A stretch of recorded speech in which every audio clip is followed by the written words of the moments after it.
All right. I'm going to start just making some solutions for the practice test. I'm going to write up solutions anyway, so I guess there's no reason not to just take a video while I do and talk through it. Let's see what we see. First section is just derivatives. This is essentially sort of Calc 1 review stuff, so we'll just go in order and we'll go relatively fast, I guess. The first one, just nice power rule stuff, right? 4x cubed minus 3x squared minus 10x plus 5. Our derivative, f prime, so that'll be 4 times 3, 12, right? X to the 2 minus 3 times 2, 6. X to the 1 minus 10x goes to 10 plus 0. 1 and done. 1b.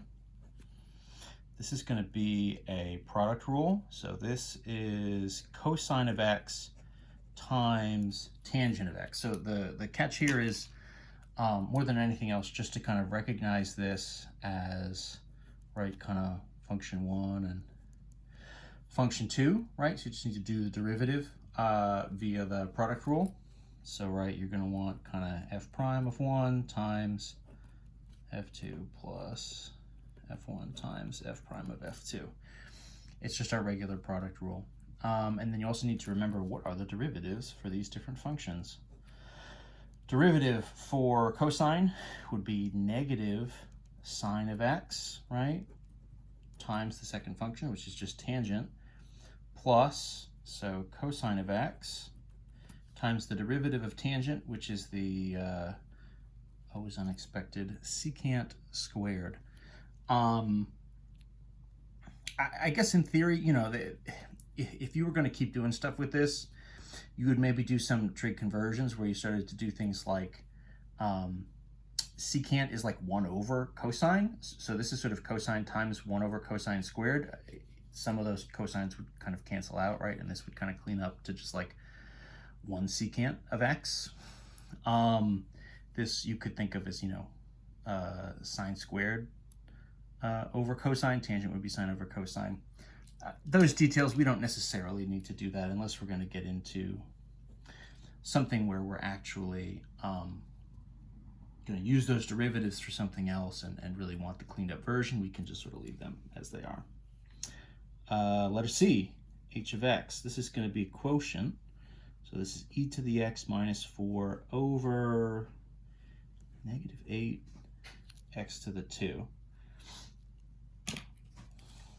So this is going to be quotient rule, right? This is sort of an f over g. So your derivative is going to be, right, derivative of the top times the bottom minus the top times the derivative of the bottom all over bottom of the function squared. So for our derivatives here, I'll shift this up just a little bit to keep it in frame. H prime x. So what do we got? Well, the derivative of the top is just e to the x, right?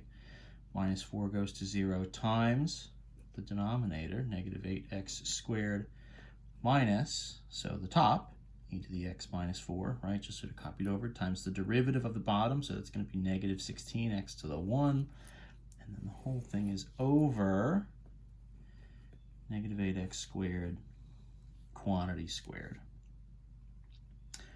And I don't know, honestly, maybe we'll just sort of leave it like that. You know, there are a couple little things you could do to simplify that, but I'm mostly looking for it at, you know, at least at this stage, just sort of making sure that we have all the pieces in order and we're kind of good to go. So let's keep it rolling. 1D. So this is the natural log of cosine x. So this is a natural log type.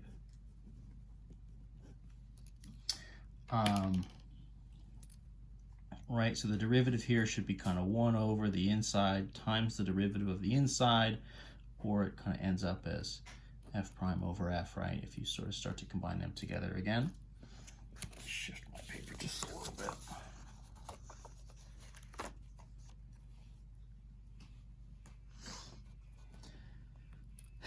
So this j prime of x, so we're going to have what? 1 over the cosine of x times the derivative of cosine of x, which would be negative sine x. So something like that works.